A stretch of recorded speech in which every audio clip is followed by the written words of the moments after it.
Oh, pasa como la otra vez. Esto en vivo, compa. Oh, Dios. Pero te va a estar... Pero si lo haces rápido, no funciona. Estamos en vivo. Gloria a Dios. Bueno. Eso es lo bueno del vivo, que es hombre. Dios añada bendición. Hay que ponerse el micrófono para que esto funcione mejor. Porque sí, porque el micrófono ya está prendido, ¿verdad? Sí. Soy allí. Bueno. Nada, esto es para que los amigos que nos siguen sepan que nosotros aquí lo fabricamos nosotros mismos. Dios bendiga a los que nos siguen, a los que están con nosotros aquí en el estudio bíblico de los miércoles de mitad de semana. Grey, acuérdame al final decirle a los hermanos acá lo de... Y entonces, gracias por compartir. Hoy estamos en Mateo capítulo 8, comenzamos el capítulo 8, no lo vamos a terminar hoy. Ya terminamos, sí, el sermón de la montaña, o el sermón del monte, o el sermón de la bienaventuranza, o el sermón de fundamentos que Jesús predicó a todos sus discípulos y seguidores, porque no tan solamente eran los 12, ¿verdad? Les predicó, de hecho todavía no estaban los 12 ahí, tenía un grupo ya de los cercanos. Pero ahora vamos a entrar en materia del capítulo 8, y déjame decir algunas cosas del capítulo 8 que son importantes a manera de introducción, ¿verdad? Se conoce como el comienzo formal, no porque no habían ocurrido milagros, pero el comienzo formal del ministerio de los milagros del Señor. Y una de las principales características de este evangelio es su arreglo sistemático que lo va llevando ahí en un orden, ¿verdad? Después de 3 capítulos de enseñanza, ahora tenemos 2 de milagros. El 8 y el 9 van a estar hablando constantemente de milagros poderosos que nuestro Jesús hizo, ¿verdad? Después de las palabras de Jesús siguen sus obras. Él sembró una semilla, él predicó, discipuló y ahora puso por obra lo que estaba enseñando, ¿verdad? Exactamente igual que Moisés, quien después de haber dado la ley a los israelitas en el monte Sinaí, procedió a realizar milagros a favor del pueblo. Y vemos a Moisés ministrándole al pueblo, ¿verdad? El nuevo Moisés, después de dar las leyes básicas del reino sobre la montaña, efectuó milagros para demostrar el poder de su reino. Vemos los 2 Moisés, el Moisés de la gracia y el Moisés de la ley, ¿verdad? Breve y simplemente un milagro se puede definir como la naturaleza interferida por un poder sobrenatural. Es algo que se sale de lo natural, lo que nosotros podemos hacer. Es lo imposible, es lo posible, ¿verdad? Nosotros hacemos lo posible, pero el milagro hace lo imposible. El milagro trabaja con la manifestación sobrenatural o extraordinaria. Por lo tanto, en estos capítulos 8 y 9 hay 10 milagros del Señor, 10 milagros que el Mesías hace, registrados en los capítulos 8 y 9.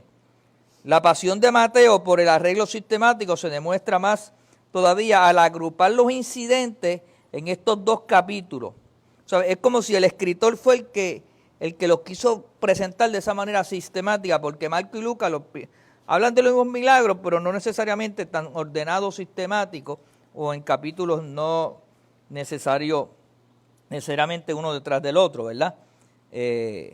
Por lo tanto, primero tiene 3 milagros que se conocen como la curación del leproso, en Mateo 8, del 1 al 4, un paralítico, del 5 al 13, la suegra de Pedro, del 14 al 17. A esto le sigue una breve sesión de materia de enseñanza del 18 al 22. Entonces vienen otros 3 milagros, la calma de la tempestad, que están del 23 al 27, la liberación de los 2 endemoniados, que están del 28 al 34, la curación de otro paralítico, que está ya en el capítulo 9, del 1 al 8. Siguiendo a esto tenemos el llamado de Mateo, el propio Mateo, fue para ese tiempo, en el capítulo 9, verso 9, las fiestas en su casa, del 10 al 13, y una discusión sobre el ayuno, del 14 al 17. El tercer grupo de milagros incluye la sanidad de la mujer que tenía una hemorragia, la que nosotros conocemos como la del flujo de sangre, ¿verdad? Y la resurrección de la hija de Jairo, que están juntos del 18 al 26, la curación de los 2 ciegos y la sanidad del mudo endemoniado. Eso está del 32 al 34.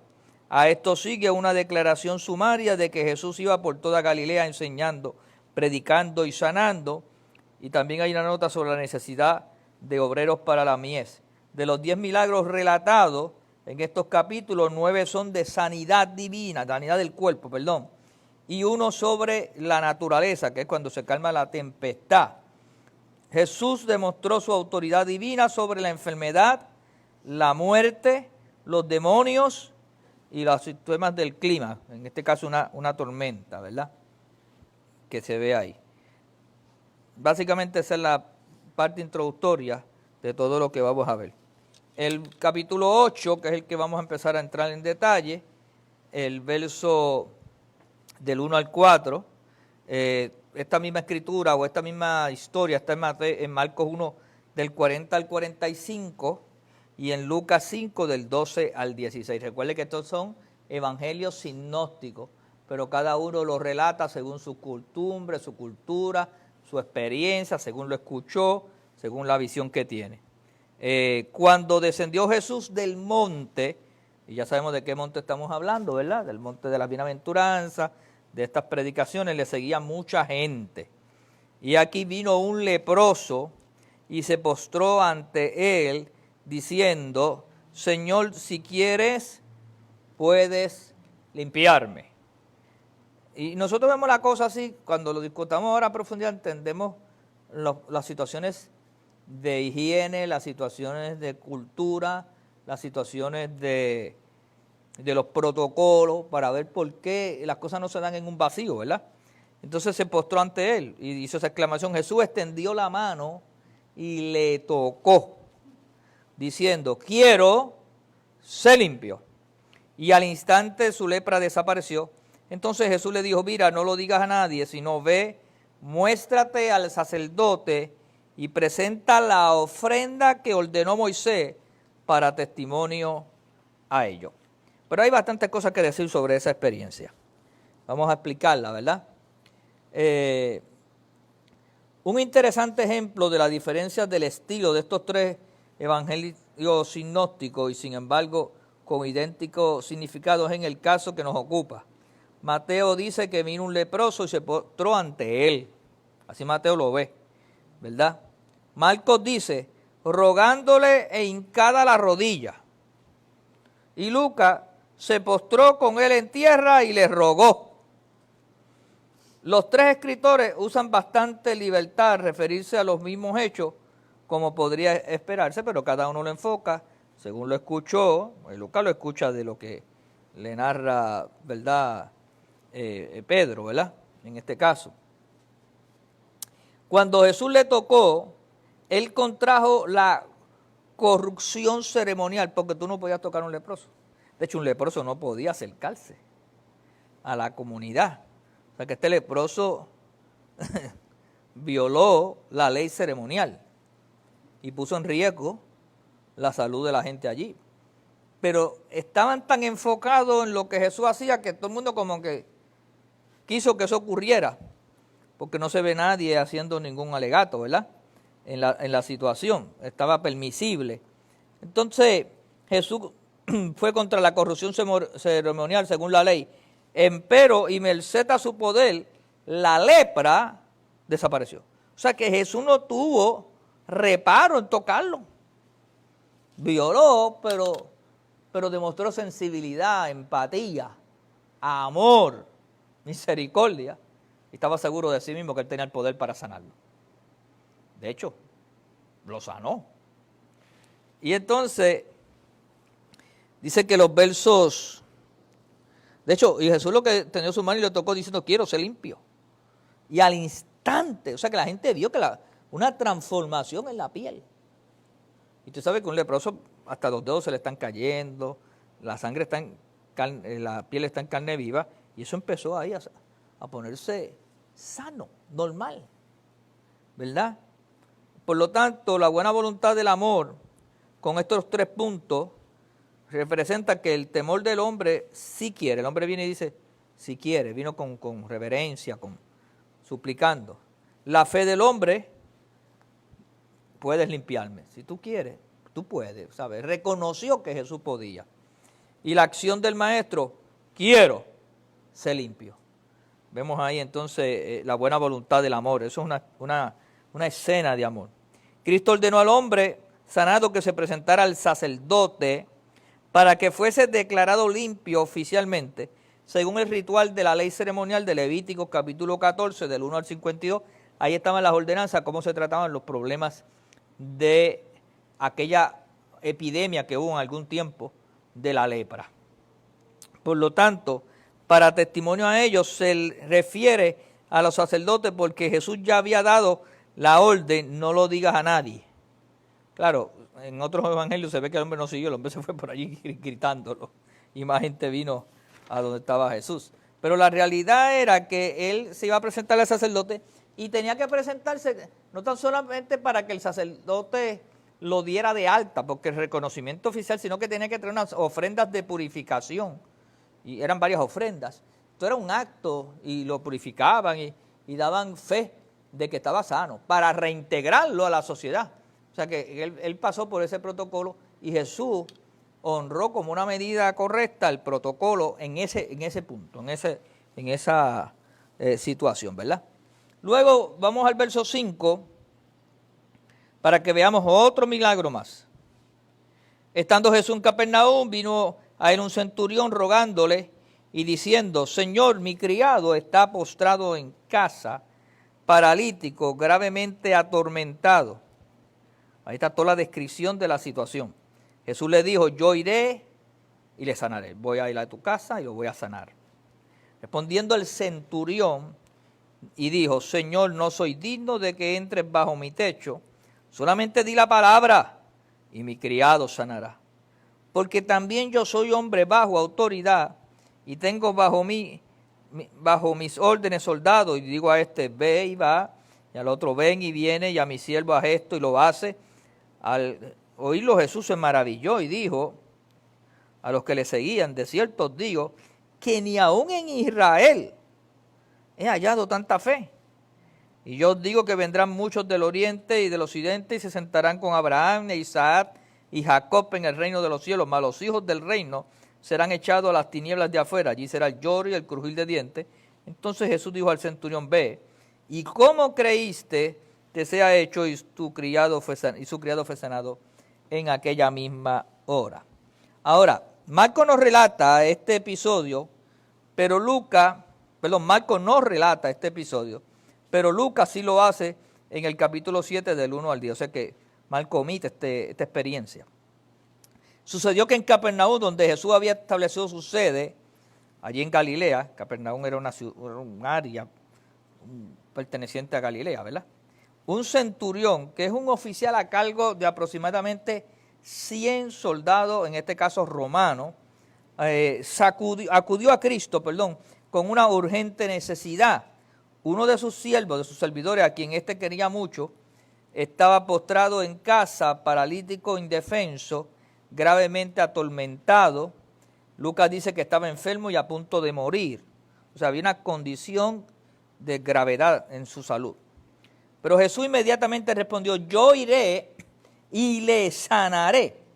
Pero el centurión objetó que él no era digno de que Jesús entrara en su hogar. Todo lo que le rogó a Jesús era solamente di la palabra. Y su siervo sería sanado. Miren el entendimiento que tenía este hombre del poder que Jesús tenía. Él reconocía que Jesús era más que un centurión. Que Jesús era una autoridad máxima. Y como autoridad máxima tenía un poder en su palabra. Él lo veía como soldado, pero no entendía el misterio espiritual todavía. Pero estaba cónsono con esa realidad en alguna manera. Entonces le dijo, solamente di la palabra y su siervo sería sanado. Cuando Jesús oyó la sorprendente declaración declaración de fe en su poder divino, se maravilló y dijo a los pocos soldados dotados de fe de sus seguidores, de cierto os digo que ni aún en Israel he hallado tanta fe. Cuando dicen en Israel no he hallado tanta fe, se refiere a los que me siguen, a los fariseos, a los escribas, a los saduceos, a todos los religiosos. Aquí en Israel yo no he visto una fe como la de este centurión romano. Es digno de reconocimiento. El maestro debe haber sentido emociones contradictorias al escuchar las palabras del centurión, un estremecimiento de gozo ante la fe de un gentil y un piquete de dolor ante la incredulidad de los de su propio pueblo, los judíos. Porque él lo que estaba teniendo ya eran situaciones con ellos. Sin embargo, este centurión romano, gentil, wow. Por eso a veces la religión le hace daño al ser humano. Y digo a veces porque no siempre. Porque el que pueda mantener la frescura de la revelación, pues la religión no le hace daño, es una base. Pero cuando la gente se deja dominar por un espíritu dogmático religioso, mi querido y querida hermanos y hermanas, créame, que distorsiona todo y no puede ver la grandeza de la fe. Y eso no lo podemos perder nunca, por favor. Es bien importante. Ahora, Mateo es el único que relata que en esta ocasión la advertencia de Cristo de que muchos gentiles vendrían del oriente y del occidente. Mire que Jesús toma esta situación antes de declarar el milagro para relatar que del oriente o del occidente vendrán muchos, hablando de los gentiles, y se sentarán con Abraham e Isaac y Jacob en el reino de los cielos. Poderoso, ¿verdad? Mientras que los hijos del reino, refiriéndose a los judíos, serían echados en las tinieblas de afuera, donde sería el lloro y el crujir de dientes. ¿Por qué? Por la sencilla razón de que el espíritu religioso los dominaba y no podían reconocer que tenían a Jesús y al Señor allí de frente. Por lo tanto, el maestro despidió al centurión para que se fuera a su casa por fe, y su criado fue sanado en aquella misma hora. Bendito Dios.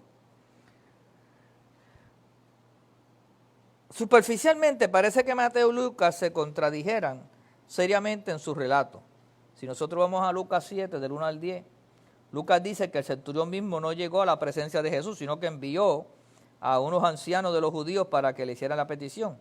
Y los que hemos predicado de esto, pues lo hemos predicado de diferentes sitios y con cada uno hay una experiencia óptica, ¿verdad?, del que lo narra. Ellos intervinieron con Cristo diciéndole que el centurión amaba al país de ellos y que le había edificado una sinagoga. Eso está en el verso 5 de Lucas 7. Mientras Jesús estaba de camino a la casa del hombre, envió unos amigos. La realidad es que el milagro se hizo. Que cada uno diga las circunstancias no cambia el hecho de que Jesús sanó al siervo del centurión y que el centurión estaba peticionándolo, ¿verdad? En ese sentido. Al contrario, nos da un panorama más amplio de la experiencia. Todo el problema queda resuelto cuando reconocemos la costumbre de Mateo de ver los acontecimientos desde lejos, como por un telescopio, dando una descripción breve y general, sin dar todos los detalles. O sea, Mateo era, esto fue lo que pasó, y este es el resultado, y esto es lo importante. Lucas era más minucioso, y Marco también en ciertos aspectos, ¿verdad? En la narrativa. Es interesante para notar que todos los centuriones mencionados en el Nuevo Testamento aparecen rodeados del buen concepto. En adición a los tres evangelios sinópticos nos refieren acerca del centurión que estuvo al pie de la cruz, habla de otro centurión, y dio un buen testimonio del Señor en su muerte. Los restantes son mencionados en el libro de los Hechos. Uno es Cornelio en el capítulo 10 y otro es Julio en el 27. Ellos demostraron ser mejores que los gobernantes que estaban sobre ellos o los soldados bajo sus órdenes. Oye, fueron sensibles al testimonio de la iglesia y al testimonio de Jesucristo. Vamos a leer ahora del verso 14 al 17. Vino Jesús a la casa de Pedro y vio a la suegra que estaba postrada en cama con fiebre, y tocó su mano y la fiebre la dejó, y ella se levantó y le servía. Y cuando llegó la noche trajeron a él muchos endemoniados y con la palabra echó fuera a los demonios y sanó a todos los enfermos, para que se cumpliese lo dicho por el profeta Isaías cuando dijo, Él mismo tomó nuestras enfermedades y llevó nuestra dolencia. Hay puntos aquí que significar, pero uno que no quiero que se me pase por alto, es que cuando dice, y cuando llegó la noche, trajeron a él muchos endemoniados y con la palabra echó fuera a los demonios. Y es significativo porque hay iglesias donde les gusta estar echando fuera demonios. Y hay gente que les gusta estar echando fuera demonios. Pero lo que yo noto es que no tienen el modelo de Jesús. Cuando yo voy a echar fuera un demonio, en las veces que ha sido necesario, he ido madurando que yo no tengo que ni ponerle mano, ni empezar a brincar con él, ni ver lo que haga como una culebra, ni tirarme detrás, ni que me coja la corbata y me la jale, ni entrevistarlo y ponerlo a hablar. Yo he visto tantas cosas, eso no hay que hacer nada de eso, eso es rápido. En el nombre de Jesús te declaro libre. Y lo echamos fuera con autoridad. Y así lo aprendimos a hacer. Al principio estábamos en el revolú que antes mencionado y nos dimos cuenta de que todo era que uno se dejaba manipular por la manifestación cuando eres tú el que tiene que tomar control de lo que está ocurriendo. ¿Verdad? Y la palabra del Señor nos enseña cómo hacerlo. Jesús lo echó fuera con la palabra y con autoridad y con poder. Que sí hubo momentos que Jesús estuvo en lugares que hubo manifestaciones y él aprovechó el momento para hacer unas explicaciones, más adelante lo veremos.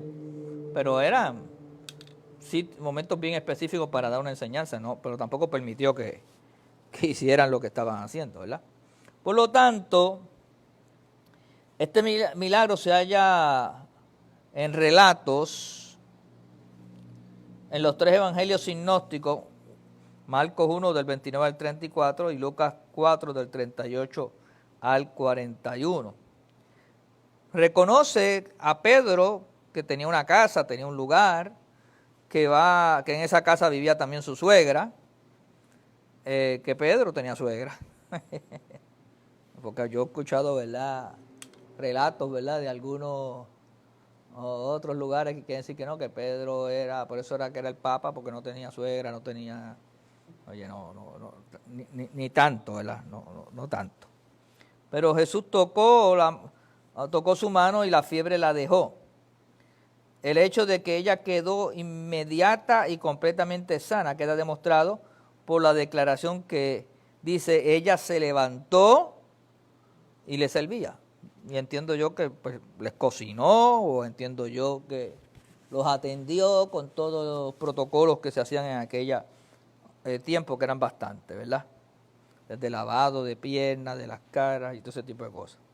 Un rasgo prominente de esta ocasión fue, en el caso de los demonios, echar fuera los demonios o espíritus, echarlos fuera.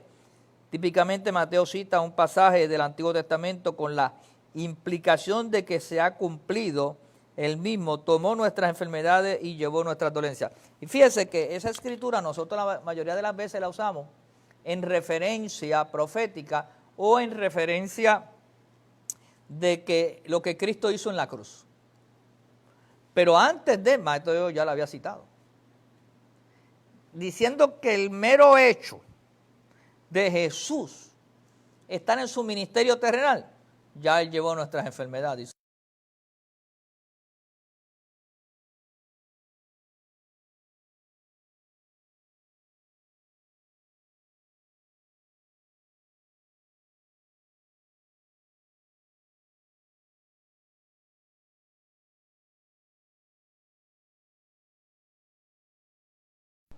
Ahora, veamos también, además, la palabra hebrea traducida dolores, que está en Isaías 53:4, realmente significa enfermedades.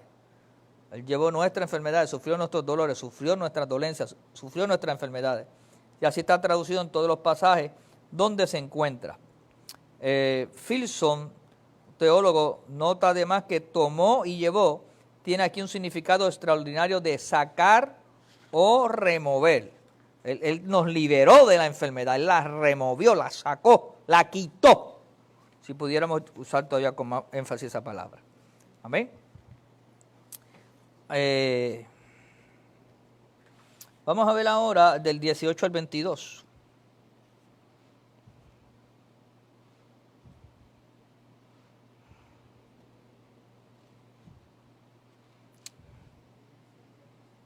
Discúlpeme que se...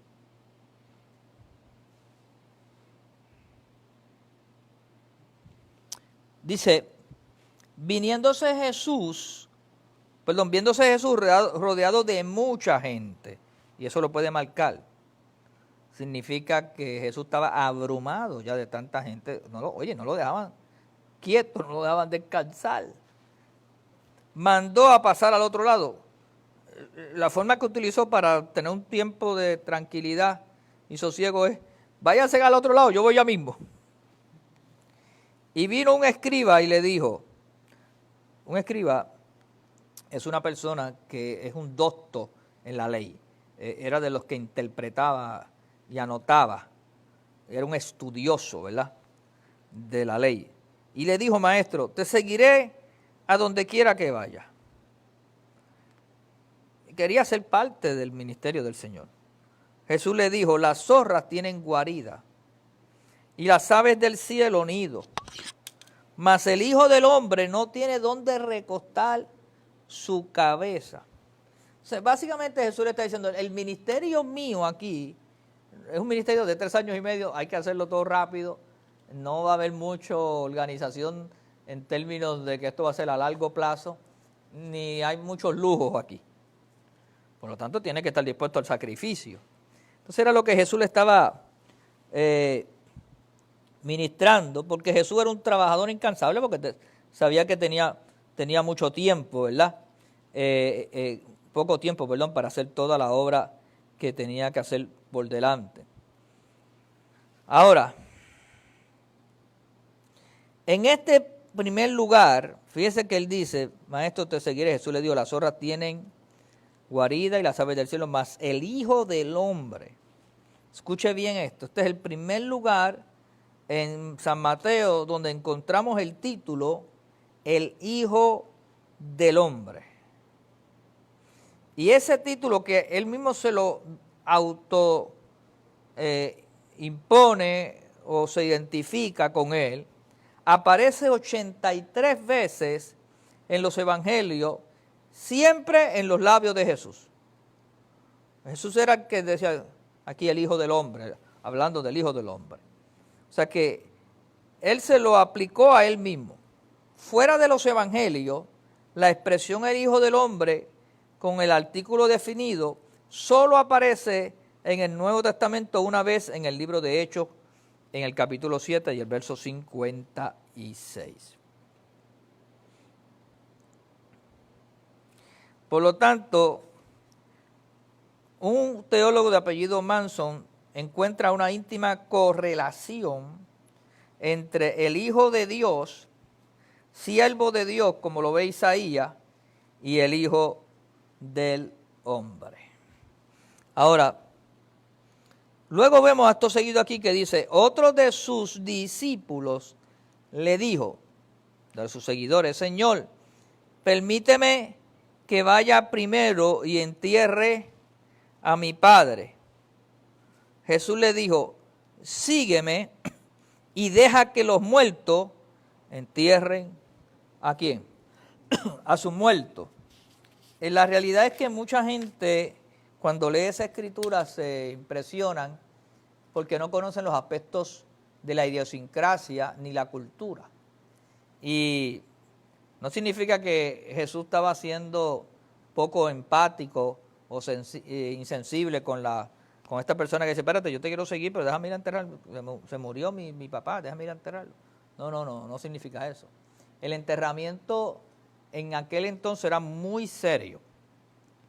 Y el hijo mayor tenía que tener la responsabilidad de prometerle al padre que le iba a dar un entierro digno. Era parte de la enseñanza y de la cultura. Por lo tanto, el hijo mayor siempre se quedaba lo más cerca posible o venía siempre periódicamente verificando cómo estaba su papá, porque él sabía que cultural y socialmente era parte de la etiqueta de que se encargara de darle un entierro digno. Entonces, el papá podía durar 20, 30, 40 años. Y entonces Jesús le dijo, deja que los muertos entierren a los muertos. Ningún muerto puede enterrar a otro muerto. Lo que Jesús le está diciendo, mira, desarrolla tu vida, puedes hacer el ministerio y puedes estar pendiente a tu papá también. Porque no es una cosa que no puede hacerse. Jesús estuvo pendiente a su mamá y pendiente a muchas cosas. Se podía hacer la cosa de una manera dual, ¿verdad? Era parte de esa costumbre en ese sentido.